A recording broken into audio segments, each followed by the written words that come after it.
دیکھیے میرے نبی پاک صلی اللہ علیہ وسلم نے ارشاد فرمایا کہ رب نہ تمہارے اعمال دیکھتا ہے نہ چہرے دیکھتا ہے، رب تو تمہارے دل دیکھتا ہے۔ امام غزالی حدیث لائیں، حضرت عمر فاروق رضی اللہ تعالیٰ عنہ فرماتے ہیں، کسی نے حضور صلی اللہ علیہ وسلم سے پوچھا کہ رب آسمان کے زمینوں میں جلوے تیری ذات کے کو بکو ہے، جدھر دیکھتا ہوں ادھر تو ہی تو ہے، اللہ زمینوں میں کہ آسمانوں میں؟ تو حضور فرمانے لگے، رب تو بندہ مومن کے دل میں رہتے ہیں، اللہ تو مومن کے دل میں ہے۔ مومن کے دل میں کتنا بڑا ہے وہ دل جس میں رب ہے، رب کی یاد ہے، رب کی محبت ہے۔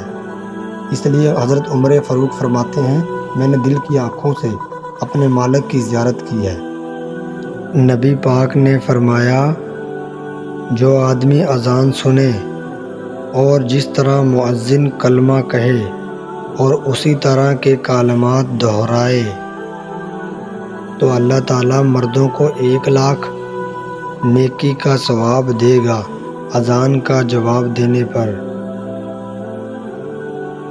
بیویاں آگے کہنے لگی، حضور یہ تو مردوں کا ثواب ہے، ہم تو پیچھے رہ گئے۔ تو میرے حبیب نے فرمایا، گھروں کے اندر رہنا، اذان کا جواب دینا،